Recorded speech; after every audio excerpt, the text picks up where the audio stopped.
early to give children sex education, it can only be too late. My name is Oladije Oluwatoyin Ononuga, and I welcome you all to Kala Meeting. In today's meeting, I have a guest and a member of the Kala community. We'll be talking about the most appropriate time to talk to children or give them sex education. But before I bring them to you, let's go on a quick break. We'll be right back.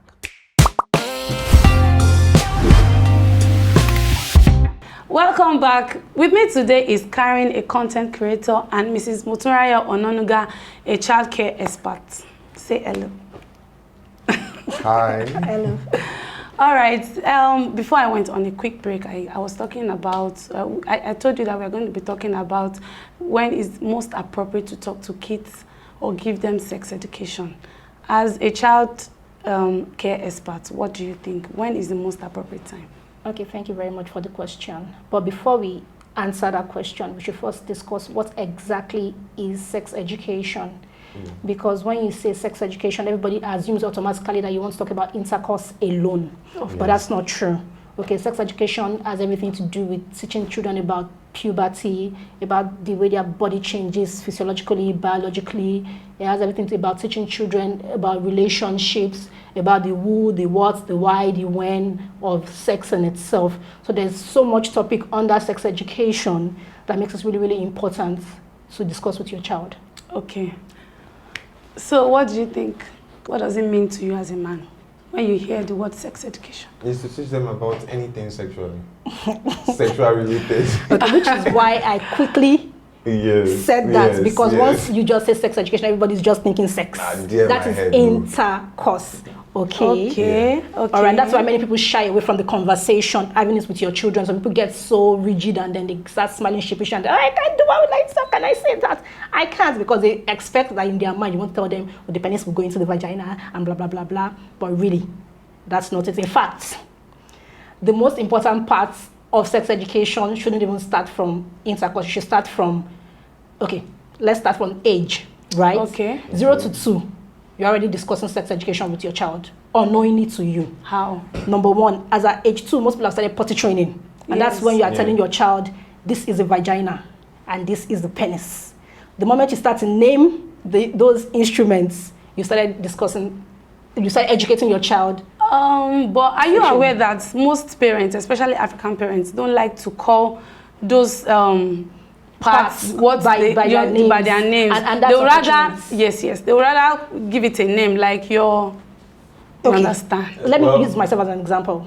I don't think so. Okay. They don't just give it a name. Like my mother, I can't even remember if she gave me the talk, but my mom would just go straight to the point and call it what it is. Well, in our family, we believe that it's best to know now than later. Okay. So she goes straight to the point, not to give it a special. Who wants to know if this thing is called carrot? It's not my business. Because why I said that, there was a day I was talking to my son and I said, stop touching your penis. And my husband said, no, now, Mobola is here now. She's a girl. I was like, So? You don't understand. It got me confused because sometimes as parents, you are also confused. You don't know what is right to do or what you are doing wrongly. So you tend to think that, am I supposed to say it or am I not supposed to say it? You should. You should. Because what they don't learn from you, they will learn from elsewhere. And then the person giving them the other information might give them the wrong information. So it's really better that you give them the right information from the very beginning. And then I'm not adverse to hearing you call the penis peewee, because it still sounds close to a penis. But the streets will not call it. I'm just saying, initially, when you want to start talking to your kids, you may initially start that way. Oh, don't put your peewee in your this, but at the end of the day, you need to name what the peewee is. You get what I'm trying to say? Especially when they can now relate with it. When they start relating with it. So then, when I said potty training, that's from age 2, you start potty training your kids and calling it penis or vagina, and then you start saying that you need to cover your penis when you're, when you're outside. No, don't bring out your penis when you're peeing. Well, the truth is, even as a mom, I don't feel comfortable telling my child that this is vagina. I don't know why. Even me. To be honest, I'll just be like, it's your private part. You should always keep it close. You understand? So it's not, we are not trained to be comfortable mentioning those things. So it has to be a deliberate thing for me to start calling it what it is. even as parents. Well, you just said You see, deliberate. Yes, I have to be deliberate. That's why that's why sex education is very, very important. You're not comfortable in saying it. Yes. But you should be comfortable in saying I it. should. Because it's part of, it's in your body. But I wasn't brought up that way. Nobody told me it is what it is, you know. Even when they're having that kind of conversation, they tend to tell us to excuse. Chase children away. Well, that's why we are where we are right now. Yes. In Africa as a whole, because we always shy away from the most important conversations, of Not which one of those conversations in sex education has to do with sexuality. Okay. Okay, and this is when, in time past, sexuality wasn't so much of a problem because everybody could say, I'm male, Yes, I'm female. I'm female. But now, What's your sex? somebody male is saying, I'm male, but I feel like I'm female. I identify I'm as female, a but I female. identify If I was as you. male. And you know, for some of these people, I keep saying, like in social psychology, when people talk about sexual orientations, and you know, you see that some people are born hermaphrodites. Yes. Yeah. And based on that fact, they tend to have confused sexuality. Yes. But the percentage of these people that are actually born hermaphrodite are actually like really, really low compared to every other person. So that shouldn't be an excuse. However, we still need to discuss sexuality, whether you like it or not. But I have a very important question. Thank you so much for bringing up that. What is their sex? So that's the problem. The problem starts from when a parent now has to choose. For them. Okay, which is why, yes, now in some countries, you are not allowed to choose for your child again. You have to wait for the child to be of age of consent to choose by him or herself which one he or she would like to be. Okay, because they started talking about it as abuse. Because when the child comes and, for instance, you pick male, but then the child is growing and is more hormonal, and child starts to act feminine and starts to feel a certain way. Because most children don't even know that they were born initially as hermaphrodites until they see maybe their birth certificates or their medical history. They become very confused. They don't know what's wrong with them. Okay, and then many African parents, if we are talking about Africa in general, will not even say anything, because if you are ashamed to call vagina, how will you say, I had a child that had 2 sexes when, you know? And then again, remember that some of these things don't even show up as early as 2 genitals. No, sometimes it's just hidden in there. And then the older child grows, you just notice some other things going on, you know, around there.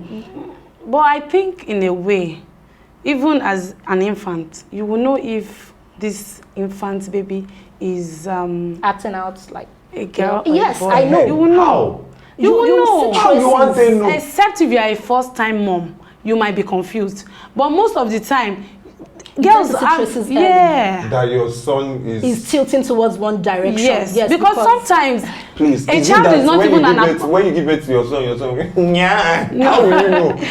observation is key.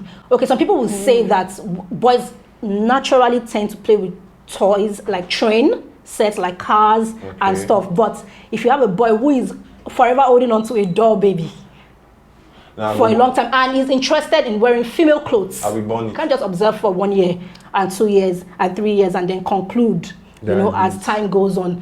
Again, a conversation that most people don't want to have, because the moment they start having it, they start thinking to themselves, oh, God forbid.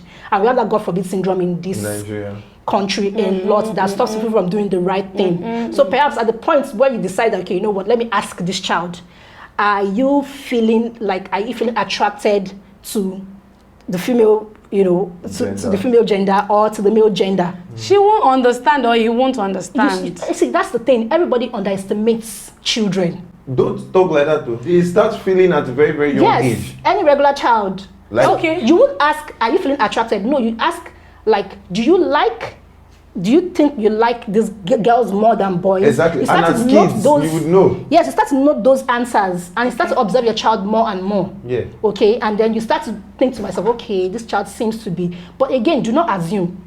Because At any point. that's one mistake Nigerian parents they tend to make. They feel like, he's still a kid. It's a lie. Nobody. That's not true. I'm a very good example of that. Okay. Thing. Tell us your experience. No, he's still a kid. Tell us your experience now. No. Why? Why no? Because he's still a kid. So that's it. Okay, so never underestimate the power and the functionality of a child's mind. Okay, I would like to ask a question. Okay. For instance, if you have a girl child and Okay. you notice that the girl child prefers male fashion, would you discourage or encourage it? I won't necessarily discourage it. Why? Neither will I encourage, because it doesn't Just let it matter. And Why? See, like I said, don't assume just because the person likes this particular thing means that automatically the person's She's more physiology or attracted to biology is tilting females. towards something else entirely. Okay, I won't discourage it because she may feel more comfortable wearing male clothing because number one, she may feel comfortable that her chest is covered. She Oh. can pick just not fashion that feel- It might be feminine. too tight. She may just not feel comfortable. That's why in those so many clothes. females right now, they like wearing baggy, many male clothing because it's many male It's clothing actually that big. convenient, I agree, Yes. but for a Exactly. child, This is part of sex education as well, because many women That's get the mistake winked you're at, making, they not get for a bullied at. child. So to put themselves in a secure situation, they want to wear something that doesn't necessarily expose not necessarily expose their breasts, or even show that they have They breasts. have breasts. This is why sex education is really important. We should ask our boys to stop whistling when girls passes, or look really closely, so that women can feel comfortable in their own skin. yes, yes. Many yes. women don't feel comfortable in their skin. Then again, like you said, male fashion can really be comfortable. So let me start with Karen. What do you think about sex education when it comes to teenagehood? Because I know at that point is when they really need direct guidance. Yeah, so I feel like at that point you need to be more explicit with them, straightforward with them, and should I say hard on them? Yes, Hard. because they probably know better not better, but more than you. More.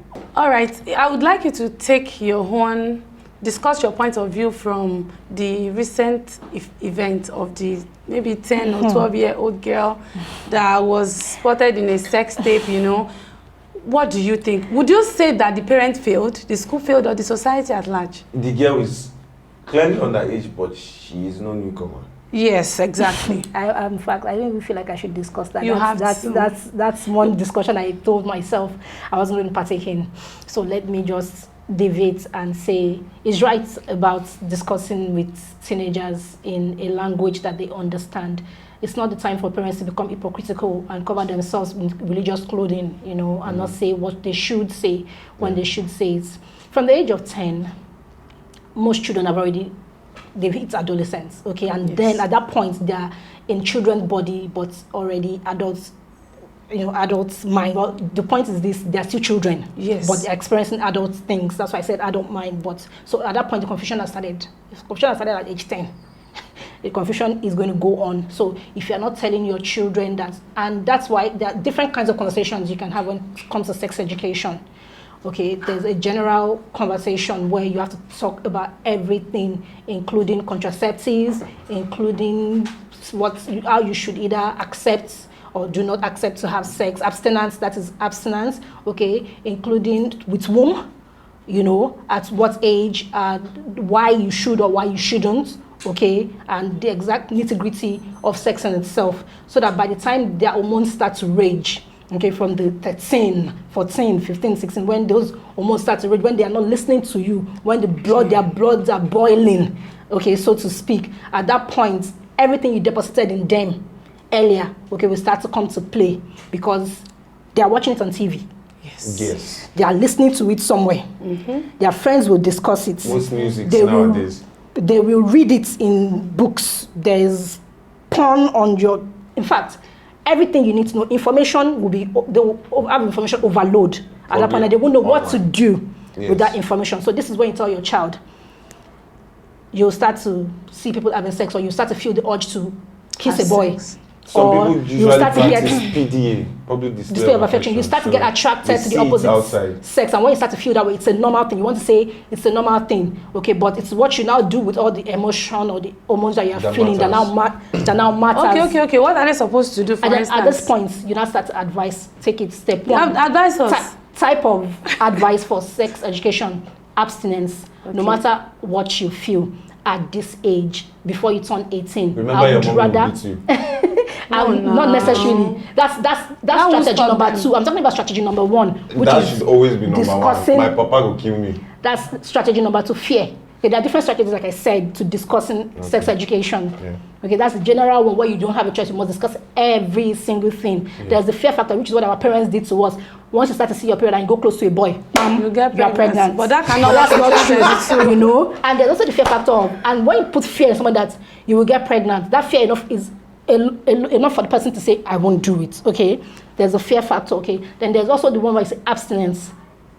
I would rather you abstain until you get married before you do it. And there's abstinence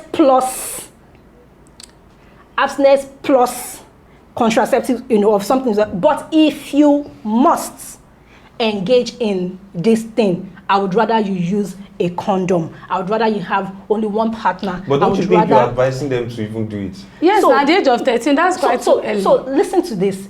Whether you tell me to do it or not, and I want to do it, wouldn't you rather I do it in the right way? Exactly. I would rather, if my child would be having sex at the age of 13, Hey. do it the right way by wearing a condom. Hey, And you having say one me, partner. I swear. Okay, I would rather, because many parents are Well- not having this discussion. That's why children get pregnant Yeah. and then have abortions because they're too afraid to come home. Well- They're too afraid to discuss this. See, like I said, we can't hide under the clothes of hypocrisy Yes. Yes, and yes, religion. yes. In some religions, they may not want you to start early to talk about these matters because people are just think, no, you can't talk about sex. And again, like I said, religion is also a factor, okay? In the Catholic Church, for instance, they do not advise contraceptives, but they practice family planning. Most people just don't know that. They don't listen to that part. The family planning they practice is when they tell the woman to count the calendar. Exactly, which may or may not work, okay? It fails. Again, you still practice it one way or another. So me Yes. telling my child, guy, you may end up having sex. This is with whom? Try to find one partner over time. What do you have to do? Use a condom. It protects you from STDs. What shouldn't you do? You shouldn't, have it. Whatever I feel like I want to tell my child is right or wrong about having sex, go ahead and say that at that point. You want to tell the child that if you get pregnant, this is what will happen to your life. Education stops. You will start to have a little somebody running up and down. Your life becomes, you see mommy looking like this. That is exactly what will become of your life. You say such, you understand what you start to speak. So sorry to cut you short, but do you really think that statement, if you get pregnant, education stops, blah, blah, blah, your life is messed up, do you really think that's true? Your It's life is not actually messed true. up. Your It's life not. is going to be a certain way. It's See, not messed listening. up. It's not Your messed life up. is not In a messed up. way. Messed up was You can actually still the go back. language. You can still go back to your normal life. It's You not can. like, No, so maybe it's not something you you're can actually determine. saying, now you're actually saying that probably, yes, the pregnancy is unexpected. You're now actually saying that baby is a curse. No. That's not what she was trying to say. No, I'm not talking But- about her. You're saying it actually messes up your life. The baby is a blessing. It doesn't mean anything. It means a lot. Yes, it's unwanted. How would a teenager mother a child? It happens. It happens, It but does happen, it but messes you up. know that it messes up your their plans plan. for a short while, whether for a short while For a or long- With the right planning, you can still head to where Well, you are okay, heading to. Okay, what kind of right planning, please? You Educate me, I us. don't know. Eventually, you are going to eventually you where- might find. I'm just saying the point is when you tell children Yes. that this is it, this will stop, these are the consequences. It's one of the fears more or that you need to create. Yes, more or less say these are the consequences for this action. But do you know that you putting that fear in her, when it eventually in the person, when it eventually happens, what the person's mind is going to, my mom told me this thing, my mind is I'm not in saying danger. I Do you will know kill you're you. causing No, I'm not saying She I'll kill you. I'm didn't say telling she you the will kill you. consequence of the action. Because like probably you're telling her that okay, like you said, you're probably telling her that your life is going to be messed up. Your plan that you're heading to, let's say I'm planning to do this thing for you, I'm not going to do it again. Instantly the girl will think of all those things that you've told her and she'll be like, let me go and remove the baby, cause it's dead. Yes. And let me go and yes. remove the baby. At that point, like I said, which is why people are afraid of abortions. At that point, the child either comes to you or goes outside. And this, again, this step will only make or mar the child, depending on the kind of relationship the child has with you. If you've instilled so much fear that by the time you can't go tell this you direction, anything. the child will never come to you. Exactly. If we go on and on and on, We'll we're not never going to stop. wrap up. But in a nutshell, I would like to say that whatever the case may be, if you find it hard as parents to give your children sex education, you can seek help. It's very simple, am I right? Very, very You right. can seek help. 911. It's okay for you to feel somehow about it. It's okay for you to work on yourself. It is also okay for you to feel that I cannot do it and admit that you cannot do it and you seek help. Yes, we have counselors We have- actually yes. everywhere. But most of Guidance them will not tell you counselors. anything. Most of them will not tell you. Most of them will not tell your kids what they need to hear. Actually, You know- a professional will tell your child what the child needs to hear. Yes. Huh. Yes. I agree Because with you. He or she, it's their job Yeah. to counsel your children. Okay, it's their job. All right, we have to wrap up now. Wow. Thanks for coming. Thank you for having us. Thank you so much. Thank you. And for fathers, support mothers to train up children in the right way. It's not the job of the mother to do all these things. We need your support so that the child will understand that both parents stand on the same page. It will not be a case of my mommy does not do this, my mommy does not like it, and they feel that they don't know what their father's opinion is. It helps them believe their mother better when you contribute one way or the other. Let's do this again next time. Bye-bye.